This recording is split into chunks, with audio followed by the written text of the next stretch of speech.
And I'm quite sure that's what Professor Jagai is saying when he said, well, the INEC had perfected a waterproof electoral system whereby, well, they can easily detect any electoral offender.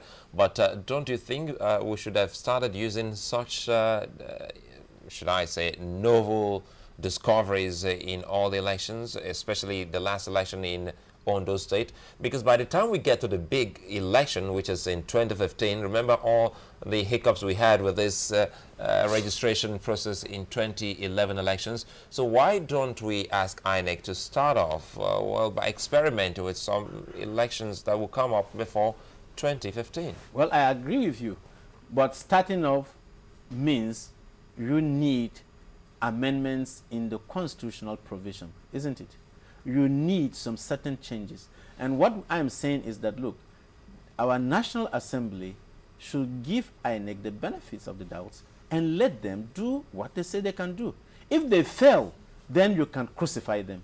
But if you do not give them room to do so, how do you now crucify the person for not even giving them an opportunity to do so? But I think they have the opportunity for the 2014 Anambra elections now. They don't need any law to be amended to do what they propose to do. Not electronic voting. No, not electronic voting. The way it is now. Yes. What Kayode had just spoken about. Yes. But what I've also said is that what Kayode said does not remove the rigging aspect, which I've explained to you. It doesn't. Because just to say, oh, look, Chamberlain, you are qualified to vote here, does not prevent you from voting, printing more than one ballot paper. You see it? In the same polling In the same polling, exactly. In the same place. We have seen it. We have noticed it. Look, when they talk of rigging, in the first place, why do you find people, some people go to court and they win? Is because they succeeded in getting that, look, in a particular place, maybe they just allowed one person to do the thumb printing. This is, and it is easy.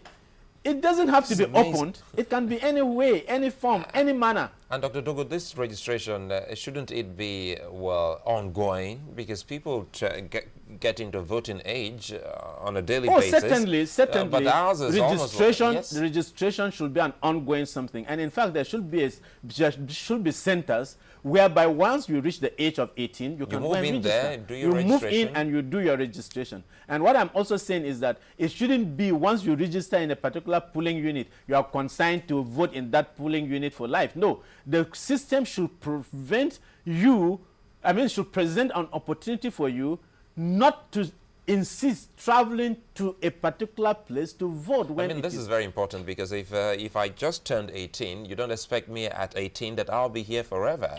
Precisely. Perhaps that's when the life starts. That is what I'm saying. That is what I'm saying. When the next elections you are 18, maybe you are in secondary school, isn't it? And you registered there. If you go to the university, it doesn't mean when you are supposed to vote, you have to go back to where you registered. It doesn't make sense. So you should be able to vote anywhere you have your voter's card. For the presidential election or for governorship elections. For what? If it were for presidential elections. Yeah, if it were to for governorship. For presidential elections. But you don't have a different voter's card, do you see it, for different elections. It's the same one that you are having for all the elections. Yeah, so it means that. But even for the governorship, if I'm here and I go to Kaduna, can I decide to vote in Kaduna? Even if I'm in Kaduna and I want to vote for somebody in how do you want to do that? I can do it.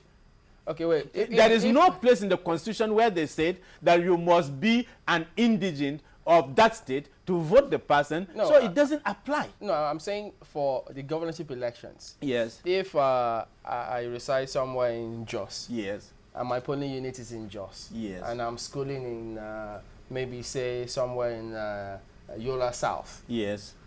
And I want to vote in my polling unit. Are you saying that should also be made possible by INEC? Exactly. If I registered in Jos and now I'm schooling in the University of Lagos, isn't it? And it is time for voting. I don't have to go there. I'm staying here. I can decide to vote at the governorship for somebody that I think should be the governor of Lagos. You should be able to, because it's not yet feasible. Yeah, that is what I'm saying. Yeah. I'm advocating a situation whereby you are not consigned to a particular polling unit for the rest of your life. It should be mobile, like the driver's license. Because I got it from Osun, I don't have to do the driving in Osun forever. Because I got it in Lagos, I don't have to be driving in Lagos for the rest of my life. No, it should be a system whereby if you are transferred, if you relocate, if you change, you can vote in that place without saying you have to. Many people don't probably vote because they don't have the money to travel back to where they register. Many accidents take place because people are, because of these movements, unnecessary movements. So many things is expensive to everybody, including INEC itself. So we want a universal kind of thing that you can use it anywhere. If you relocate, if you change your job, if you are transferred, whatever happens, you will be able to vote. But we want a system whereby if you vote once, you can't vote again. If you can't take 2 ballot papers and you put your thumbprint. We want a system whereby once your thumbprint is there, you cannot do another one. What would you recommend? Because if you get that permanent voter card and you swipe your card once to go and vote, what would you recommend INEC do to stamp out the fact that you could just get a lot of ballot papers and thumbprint all of them? I've already said the electronic voting system. That means amending section 52. Exactly.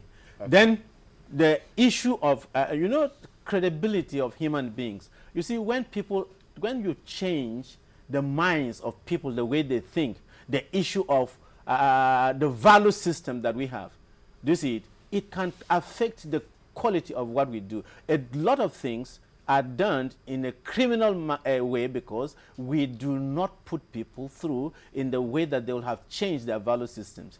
The mental revolution of being honest does not exist in Nigeria. And as somebody said the other day that, look, even unborn children are corrupt. Do you see it? Because the parents, they were conceived in corruption. So I don't know how that works, but we can change. I don't believe that we are a people that cannot change. No, there are so many good people. That is the truth.